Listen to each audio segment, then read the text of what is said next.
নমস্কার বন্ধুরা, পূর্ণিমা কিচেনে আপনাদের সবাইকেই স্বাগত। আজকে চলে আসলাম কচু খেতে। পূর্ণিমা কিচেনের পাশেই অনেকগুলো কচু গাছ হয়েছে। তো দেখুন কি সুন্দর লতি বেরিয়েছে। এই লতি দেখে সবারই এত লোভ হয়েছে, লোভ সামলাতে পারছে না। আজকে বলেছে পুঁটি লতি রান্না করবে। তো আমি কচু লতিগুলো কেটে নিচ্ছি।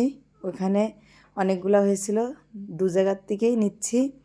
এই দেখুন এখান থেকেও নিয়ে নিলাম। তবে এখানে অনেক জল জমেছিল, লতিগুলো কাটতেও মনে হচ্ছে আমার ভয় হচ্ছিল যে হাত চুলকায় কিনা, কিন্তু চুলকায়নি।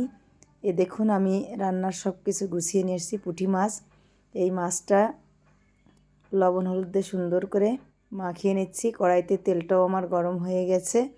এবার আমি মাছটা সুন্দর করে ভেজে নিচ্ছি, এপিট ওপিট করে। একদম জ্যান্ত পুঁটি, বেশি ভাজা লাগবে না। সুন্দর করে ভেজে তুলে নিচ্ছি। এরপরে আমি লতিগুলো কড়াইতে দিয়ে দেব। হালকা পাতলা একটু কড়াইতে দিয়ে নাড়াচাড়া করে আবার আমি সুন্দর করে নামিয়ে রাখবো। এইটা নামিয়ে রেখে সুন্দর করে একটু তেল দিয়ে মশলাগুলো ভেজে নিচ্ছি। পেঁয়াজ দিয়ে দিচ্ছি। পেঁয়াজটা একটু নাড়াচাড়া করে কাঁচা লঙ্কা, এরপর বাদবাকি মশলা দিয়ে দেবো একে একে সব। আদা বাটা, রসুন বাটা, জিরে বাটা, ধনিয়া বাটা দিয়ে দিয়েছি। দিয়ে সুন্দর করে কষিয়ে নিচ্ছি। এর মধ্যে একটু লঙ্কা গুঁড়োও দিব, লঙ্কা গুঁড়া, হলুদ গুঁড়া দিয়ে দিচ্ছি। দিয়ে সুন্দর করে মাখিয়ে নিয়ে লবণ দিয়ে দিলাম, হলুদ দিয়ে দিচ্ছি।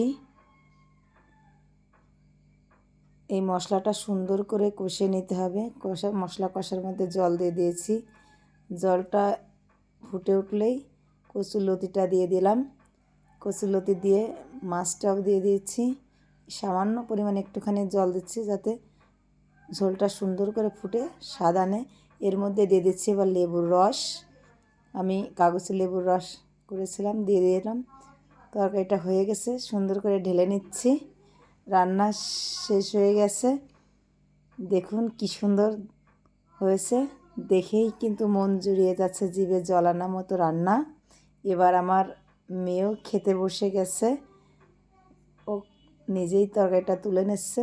খেয়ে খুব মজা হয়েছে, ওর মুভমেন্ট দেখেই বুঝতে পারছেন।